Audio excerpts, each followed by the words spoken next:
Hello students. तो आज हम लोग अपना जो बचा हुआ टॉपिक था एग्रीगेट डिमांड का वो कर लेते हैं। आगे हम लोगों को वो चैप्टर में हेल्प करेगा। देखो हमारे पास में जो टॉपिक बचा था वो था तुम्हारा प्रोपेंसिटी से रिलेटेड। अब ये प्रोपेंसिटी क्या होती है? प्रोपेंसिटी को आप एक इस तरीके से समझ सकते हो कि प्रोपेंसिटी आपकी टेंडेंसी होती है किसी चीज को खर्च करने की या फिर किसी चीज को बचाने की। तो यहाँ पर जो आपकी प्रोपेंसिटी होती है इसको हम लोग क्या बोलते हैं? प्रवृत्ति। हिंदी वाले स्टूडेंट्स के लिए प्रवृत्ति का मतलब क्या होता है? आपका आदत होती है ये। अब ये कोई व्यक्ति जो है कितना खर्च कर सकता है या फिर कितना बचा सकता है ये उसकी आदत को दिखाता है। अब ये जो प्रोपेंसिटी होती है ये होती है बेटा दो तरीके की। या तो होगी आपकी कंजम्पशन की और या तो होगी आपकी सेविंग की। कंजम्पशन को हम बोलते हैं उपभोग और दूसरा सेविंग को हम बोलते हैं बचत। अच्छा एक चीज और कि कंजम्पशन और सेविंग इन्हीं दो चीजों की प्रोपेंसिटी क्यों होती है? तो ये इन दो ही चीजों की प्रोपेंसिटी इस वजह से होती है क्योंकि इनकम के हमेशा दो ही पार्ट होते हैं। वाई को हम इनकम से रिप्रेजेंट करते हैं। वाई को हम दो ही चीजों पर खर्च कर सकते हैं। या तो हमारा पैसा कंजम्पशन पर खर्च होगा और या फिर हमारा पैसा बचत पर खर्च होगा।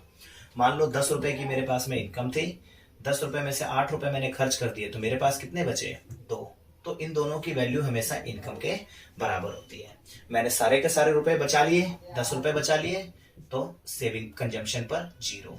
तो इसी तरीके से ये हमारा फॉर्मूला चलता है।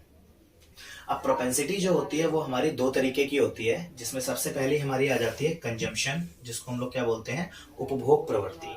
अब ये जो उपभोग प्रवृत्ति होती है वो भी आगे जाकर के दो पार्ट्स में डिवाइड होती है जिसको हम लोग बोलते हैं एक एपीसी, दूसरा होता है एमपीसी।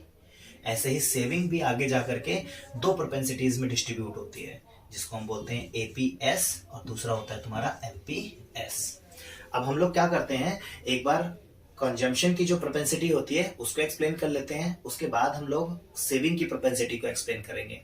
इन दोनों के ही बाद हम लोग सेविंग एंड कंजम्पशन के फंक्शन के बारे में भी पढ़ेंगे क्योंकि आगे सेविंग फंक्शन और कंजम्पशन फंक्शन को बताने से पहले मुझे आप लोगों को ये प्रोपेंसिटी के बारे में बताना बहुत ज्यादा जरूरी है। तो अभी हम लोग अगले इस टॉपिक में प्रोपेंसिटीज के बारे में कर लेते हैं जिसमें जो सबसे पहली प्रोपेंसिटी के बारे में जो हम करेंगे वो होगी हमारी कंजम्पशन प्रोपेंसिटी, जिसको हिंदी में हम लोग बोलते हैं उपभोग प्रवृत्ति। चलिए बेटा अब हम लोग देख लेते हैं कि हमारे पास में सबसे पहले हम लोगों ने कंजम्पशन प्रोपेंसिटी की बात की जिसको हम लोग क्या बोलते हैं? उपभोग प्रवृत्ति। प्रवृत्ति का मतलब आदत। एक इकोनॉमी में लोगों की सेविंग करने की कितनी आदत है, यहां पर हम लोग बात करते हैं कंजम्पशन प्रोपेंसिटी की। तो टेंडेंसी कितनी है किसी कंज्यूमर की किसी इकोनॉमी में खर्च करने की। अगर किसी इकोनॉमी में लोग ज्यादा खर्च करते हैं या फिर ज्यादा कंजम्पशन पर खर्च करते हैं, दैट मीन्स वो मार्केट में अपना पैसा ज्यादा डाल रहे हैं। इसका मतलब आगे जाकर के प्रोड्यूसर को ज्यादा इनकम होगी। हम लोग इस पे पहले भी बात कर चुके हैं कि एक जो व्यक्ति का किया गया खर्च दूसरे व्यक्ति की इनकम होती है। तो अगर यहाँ पर लोगों ने ज्यादा पैसा खर्च किया दैट मीन्स कंजम्पशन के थ्रू हम लोग मार्केट में ज्यादा पैसा आगे डाल रहे हैं। आपका सर्कुलर फ्लो ऑफ इनकम में आगे ज्यादा पैसा जाएगा जिससे आगे जाकर के ज्यादा इनकम भी जनरेट होती है। अच्छा अब हमारे पास में जो कंजम्पशन प्रोपेंसिटी है वो है दो तरीके की, जिसमें हमारी देखो सबसे पहली जो कंजम्पशन प्रोपेंसिटी है वो है तुम्हारी एपीसी, जिसको हम लोग बोलते हैं average propensity to consume. Hindi में बोला जाता है औसत उपभोग प्रवृत्ति। अच्छा ये एवरेज प्रोपेंसिटी टू कंज्यूम जो है जिसको हम लोग एपीसी बोलते हैं, एपीसी कैसे निकाली जाती है? एपीसी की वैल्यू होती है सी अपॉन में वाई, यानी कि औसत उपभोग प्रवृत्ति क्या होती है। इसे दो तरीके से आप बोल सकते हैं हम लोग। ये एक पर्टिकुलर इनकम यानी कि निश्चित आय पर कितना एक उपभोग कर रहा है एक उपभोक्ता, ये उसका एक रेशियो होता है। यानी कि मान लो अगर मैं कहता हूं कि एक कंज्यूमर की इनकम कितनी है, 100 रुपए है, और जो कंज्यूमर है वो तुम्हारा जो खर्चा है वो कितना कर रहा है? 20 रुपए का खर्चा कर रहा है। तो यहां से इसको काटा तो उसकी जो एपीसी आई वो कितनी आई? 0.2 आई। तो ये उसका क्या होता है? एक पर्टिकुलर इनकम पर एक कंज्यूमर कितना खर्च कर रहा है, इसी को हम क्या बोलते हैं? Average propensity to consume. ये एक पर्टिकुलर इनकम पर रिप्रेजेंट करता है। अच्छा अगर हम मार्जिनल प्रोपेंसिटी टू कंज्यूम की बात करें तो मार्जिनल प्रोपेंसिटी टू कंज्यूम जिसको हम लोग एमपीसी बोलते हैं, इसका फॉर्मूला होता है डेल्टा सी अपॉन में डेल्टा वाई। अब ये देखो इसका डेल्टा सी और डेल्टा वाई क्या रिप्रेजेंट करता है। डेल्टा सी रिप्रेजेंट करता है आपका चेंज इन कंजम्पशन, और डेल्टा वाई तुम्हारा क्या रिप्रेजेंट करता है, तुम्हारा चेंज इन इनकम। हमेशा ध्यान रख लेना बेटा, इसको हम लोग बोलते हैं आय में परिवर्तन, ऊपर बोलते हैं उपभोग में परिवर्तन। नीचे से ऊपर की तरफ को इफेक्ट होता है। यहां हम लोग इसको ऐसे लिख लेते हैं, ऊपर आएगा तुम्हारा उपभोग में परिवर्तन, बटे में आएगा तुम्हारा आय में परिवर्तन। अच्छा, उपभोग में परिवर्तन हमेशा इफेक्ट नीचे से ऊपर की ओर पड़ेगा। देखो, आय में होने वाले परिवर्तन के फलस्वरूप उपभोग में होने वाले परिवर्तन को हम क्या कहते हैं, मार्जिनल प्रोपेंसिटी टू कंज्यूम कहते हैं, या फिर change in the value of consumption due to the change in value of income. जब हमारी इनकम में चेंज आएगा उसकी वजह से हम कंजम्पशन में कितना चेंज कर रहे हैं, वही तुम्हारा क्या कहलाता है, मार्जिनल प्रोपेंसिटी टू कंज्यूम कहलाता है। अच्छा, दोनों को एक बार दोबारा से समझ लेते हैं। एवरेज प्रोपेंसिटी टू कंज्यूम जो है वो क्या होता है तुम्हारा, ये पर्टिकुलर इनकम पर, 100 रुपए की इनकम पर कंज्यूमर कितना कंज्यूम कर रहा है, ये वो वैल्यू होती है। मार्जिनल प्रोपेंसिटी टू कंज्यूम, जब इनकम में चेंज हुआ, 100 रुपए से बढ़कर के इनकम हो गई 120 रुपए की इनकम में चेंज हुआ, तो क्या जरूरी है कि कंज्यूमर ने कंजम्पशन भी 20 से बढ़ा करके 40 कर दिया होगा, दोनों में सेम इक्वल चेंज आया होगा? नहीं, हो सकता है कि इनकम बढ़ी है 20 रुपए और कंजम्पशन बढ़ा हो सिर्फ 10 रुपए, 20 रुपए से बढ़कर के 30 रुपए हो गया हो। तो यहां पर जो चेंज मापा जाता है वो सिर्फ और सिर्फ किसका मापा जाता है, आपका, वो मापा जाता है आपका जितना चेंज हुआ है। मान लो जैसे अभी हम लोग यहां बोले कि हमारी जो इनकम थी वो 100 रुपए से बढ़कर के कितनी हो गई, 120 हो गई, तो ये थी हमारी इनकम। तो change in income delta Y कितना हुआ, 120 में से 100 को घटाया कितना आया, 20। ये जो हमारी कंजम्पशन थी, सी जो थी वो आपकी 20 से बढ़कर के हो गई 30, तो डेल्टा सी कितना आया आपका, वो आया आपका 10। अब देखो हमारा फॉर्मूला क्या कहता है एमपीसी का, डेल्टा सी अपॉन में डेल्टा वाई। तो डेल्टा सी की वैल्यू कितनी आई, 10, और डेल्टा वाई की वैल्यू कितनी आई आपकी, 20। काट दो तो इसकी वैल्यू आती है 0.5। तो ये जो 0.5 आएगी वो तुम्हारी आई सीमांत उपभोग प्रवृत्ति, जिसको हम लोग बोलते हैं मार्जिनल प्रोपेंसिटी टू कंज्यूम। ये हमारी उस वैल्यू को रिप्रेजेंट करता है कि कंज्यूमर अपनी इनकम में से कितना परसेंट खर्च करने को तैयार है। जैसे यहां पर वैल्यू है 0.5, तो ये इंडिकेट करता है क्लियरली कि कंज्यूमर अपनी बढ़ी हुई इनकम का 50% खर्च कर रहा है, जो कि बिल्कुल सही बात है। कंज्यूमर की इनकम बढ़ गई थी 20 रुपए और कंजम्पशन ने अपनी बढ़ी हुई इनकम का 50%, 10 रुपए यहां पर उसने कंजम्पशन पर खर्च कर दिया, तो एग्जैक्ट आया। अगर यही आपका आता 0.8, दैट क्लियरली मींस कि कंज्यूमर अपनी बढ़ी हुई इनकम का 80% खर्च कर रहा है। कंज्यूमर के पास में अगर मान लो 20 रुपए की इनकम आई बढ़ करके, तो 8 दूनी 16 रुपए वो खर्च कर देगा, 4 ही रुपए बचाएगा। तो ये होती है आपकी मार्जिनल प्रोपेंसिटी टू कंज्यूम की अवधारणा। अब एक बार हम लोग इन दोनों ही चीजों को ग्राफिकली भी एक बार समझ लेते हैं, ताकि जो आप लोगों को हेल्पफुल रहे। देखते हैं अभी हम लोग एपीसी के बारे में देख लेते हैं। एपीसी यानी कि एवरेज प्रोपेंसिटी टू कंज्यूम, जिसको हम लोग सी अपॉन में वाई, यानी कि एक पर्टिकुलर इनकम पर एक कंज्यूमर कितना कंजम्पशन कर रहा है उसके रेशियो के रूप में देखते हैं।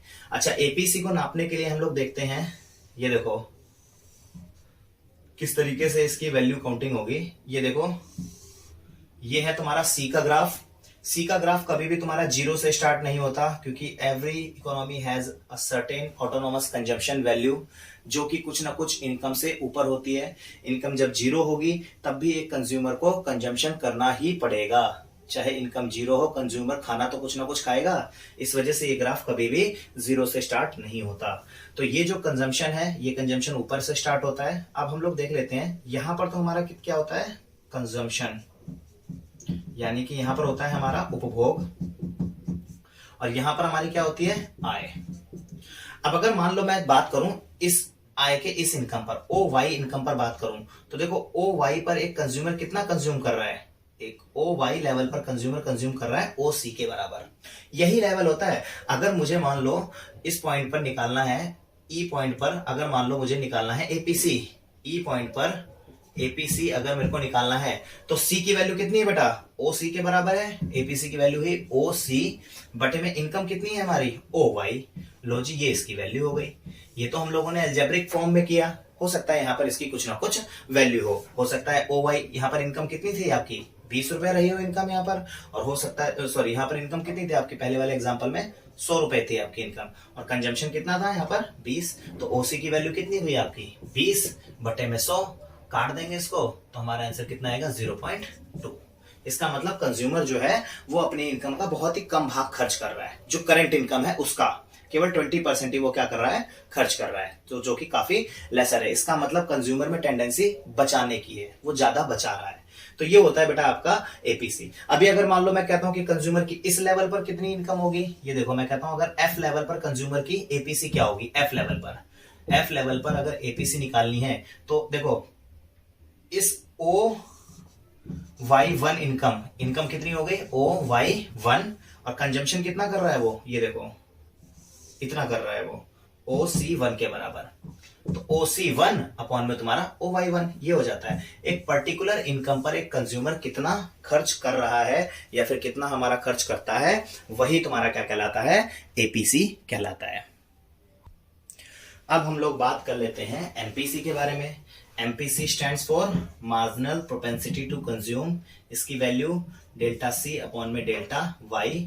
Delta C represents for change in consumption और delta Y represents for change in income. इन दोनों को ही रिप्रेजेंट करता है, इन दोनों के ही रेशियो को हम क्या बोलते हैं मार्जिनल प्रोपेंसिटी टू कंज्यूम बोलते हैं। इसको भी समझ लेते हैं ग्राफ के थ्रू कैसे आएगा। ये है मेरा कंजम्पशन का ग्राफ जो कि जीरो से कभी भी स्टार्ट होगा नहीं। अब देखो मैं कहता हूं कि इनकम जब ओ वाई थी तो कंज्यूमर ओ सी के बराबर का कंजम्पशन कर रहा था, ये तो हो गया एपीसी। अगर ये पूछा जाए कि ओ वाई लेवल पर कंज्यूमर ओ सी के बराबर का कंजम्पशन कर रहा था तो ये हो गया एपीसी। लेकिन यहां पर क्या बोला है कि जब कंज्यूमर की इनकम चेंज हो जाए, अब मैं कहता हूं कि कंज्यूमर की इनकम चेंज होकर के ओ वाई से कितनी हो गई ओ वाई वन हो गई, तो कंज्यूमर की इनकम में कितना चेंज आया, देखो यहां से लेकर के यहां तक आया, जिसको हम क्या बोलते हैं डेल्टा वाई, चाहे उसको ये बोल दो, ये भी तुम्हारा डेल्टा वाई के बराबर होगा। चेंज तो इनकम में सिर्फ इतना ही आया है, ठीक है। इसकी वजह से कंज्यूमर के कंजम्पशन में कितना चेंज आया है, तो कंज्यूमर जो था पहले इतना कंजम्पशन कर रहा था ओ सी के बराबर, जैसे ही इनकम कंज्यूमर की ओ वाई से बढ़कर ओ वाई वन हुई, वैसे ही कंज्यूमर ने अपनी इनकम को बढ़ाकर कंजम्पशन को बढ़ा करके ओ सी से कितना कर दिया ओ सी वन कर दिया। तो चेंज कितना आया, देखो बेटा इतना चेंज आया सिर्फ कंजम्पशन में, तो इस चेंज को क्या बोलेंगे हम लोग डेल्टा सी, और ये जो इनकम में चेंज आया है इसको क्या बोलेंगे हम लोग डेल्टा वाई।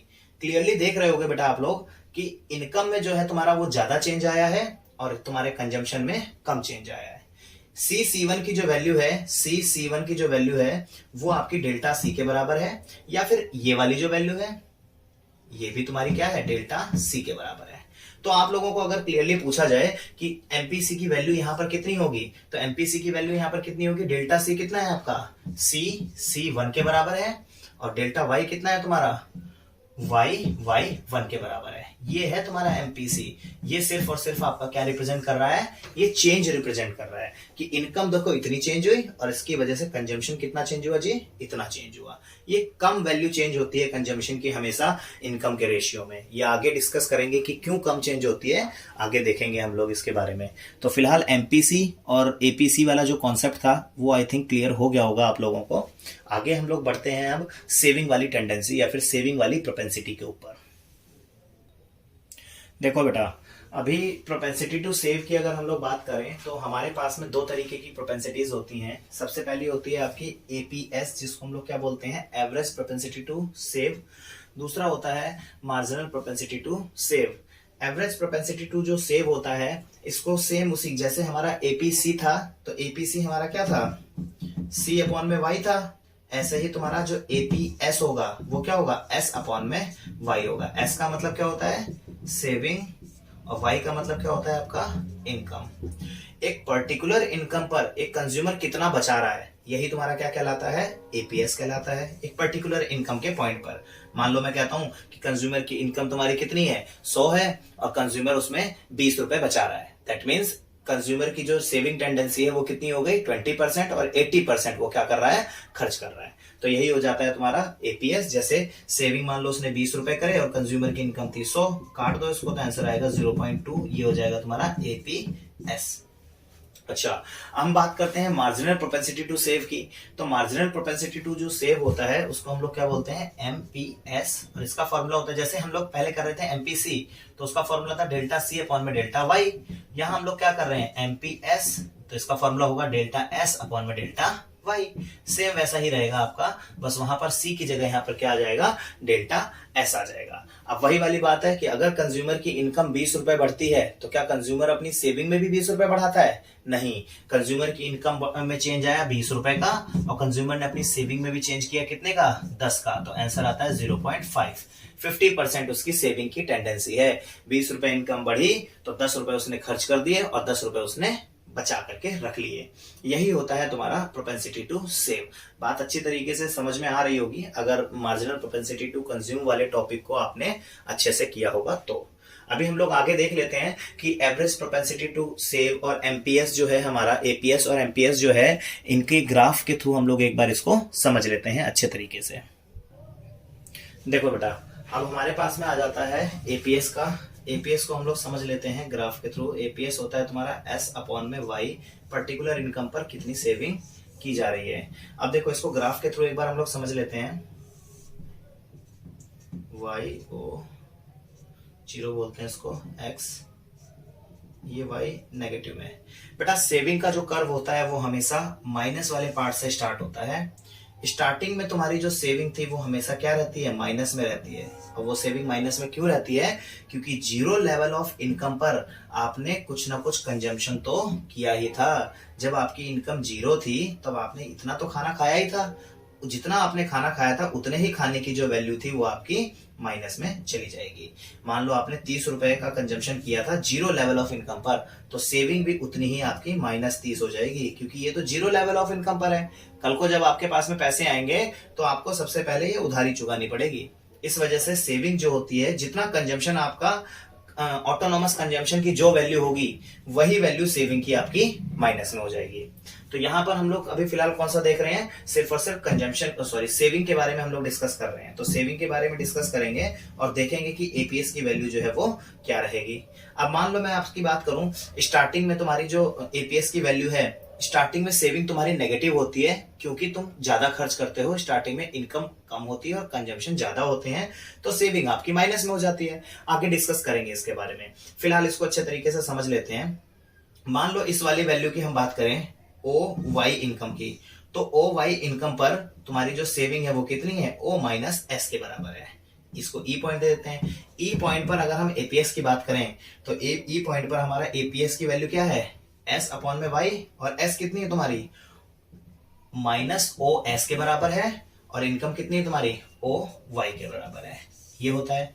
आगे जैसे जैसे इनकम बढ़ती चली जाती है वैसे वैसे तुम्हारा क्या होता है, तो ये सेविंग भी बढ़ती चली जाती है। अगर मान लो मैं इस F पॉइंट पर बोलूं तो देखो यहाँ पर F पॉइंट पर तुम्हारी Y = S है।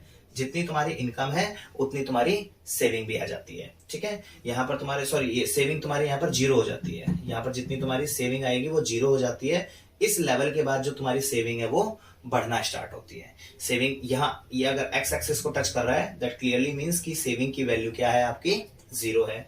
इसके बाद अगर मान लो मैं इस वाले लेवल पर बात करूं कि ये देखो तुम्हारी यहाँ इनकम OY1 आ गई, इस इनकम पर सेविंग कितनी की जा रही है, इसको मान लो मैं बोल देता हूँ J पॉइंट। तो J पॉइंट पर अगर हम बात करेंगे तो यहाँ पर सेविंग कितनी हो जाएगी तुम्हारी, OS के बराबर, और इनकम कितनी है, OY1 के बराबर है तुम्हारी। इस F लेवल पर अगर हम बात करेंगे तो F लेवल पर देखो तुम्हारी सेविंग भी कितनी है, OF के बराबर ही है, और तुम्हारी इनकम भी कितनी है, OF के बराबर ही है। ठीक है, तो यानी कि कंज्यूमर यहाँ पर कुछ नहीं बचा रहा है। यहाँ पर कंज्यूमर की जो सेविंग है वो क्या है, 0 है यहाँ पर। तो ये हो जाती है बेटा आपकी एपीएस, जिसमें एक पर्टिकुलर इनकम पर कंज्यूमर क्या बचा रहा है और क्या जा रहा है उसके हाथ से, ये चीजें इंडिकेट करता है। तो सेविंग का मतलब कंज्यूमर कितना बचा रहा है। अब हम लोग देख लेते हैं कि हम लोगों को अगर एमपीएस के बारे में समझना हो तो एमपीएस क्या होता है, उसके बारे में एक बार देख लेते हैं। एमपीएस का मतलब होता है मार्जिनल प्रोपेंसिटी टू सेव। ये डेल्टा एस अपॉन में डेल्टा वाई, इनकम में जो चेंज हुआ उसकी वजह से सेविंग में कितना चेंज हुआ, इसको हम लोग बोलते हैं marginal propensity to save. Graphically एक बार हम लोग देख लेते हैं इसको। ये देखो माइनस का ग्राफ था, माइनस से स्टार्ट हुआ, ये सेविंग, स्टार्टिंग में सेविंग माइनस में रहती है, फिर जीरो हो जाती है, उसके बाद सेविंग हमारी बढ़ने लग जाती है। मान लो मैं कहता हूं कि जब कंज्यूमर की इनकम कितनी थी, ओ वाई के बराबर थी, तो कंज्यूमर इतनी सेविंग कर रहा था। जैसे ही कंज्यूमर की इनकम बढ़ जाती है, ओ वाई से बढ़कर के ओ वाई 1 होती है, देखो कंज्यूमर की इनकम में चेंज कितना आया है, ओ वाई से बढ़कर के ओ वाई 1 का चेंज आया है। और कंज्यूमर की सेविंग देखो पहले कितनी थी, 0 सेविंग थी, और अब कंज्यूमर की सेविंग कितनी हो गई है, ओ एस के बराबर। तो इसमें चेंज आया डेल्टा एस के बराबर, इसमें चेंज आया डेल्टा वाई के बराबर। तो देखो डेल्टा वाई की वैल्यू कितनी है जी, वाई 1, और सेविंग की कितनी है, डेल्टा एस की वैल्यू ओ एस के बराबर है। अगर मैं इसके आगे वाले लेवल की बात करूं, मान लो मैं कहता हूं कंज्यूमर की इनकम वाई से बढ़कर के वाई 2 हो गई, तो जब कंज्यूमर की इनकम वाई से बढ़कर के वाई 2 हुई, तो चेंज क्या आया, डेल्टा वाई कितना हुआ, ये हो गया तुम्हारा डेल्टा वाई, यानी कि वाई 1 वाई 2 के बराबर। सेकंड वाले पॉइंट पर y1 y2 के बराबर, इनकम तो नीचे आएगी, y1 y2 के बराबर की इसमें इनकम का चेंज आया, ये क्या है तुम्हारी वैल्यू, डेल्टा y के बराबर है।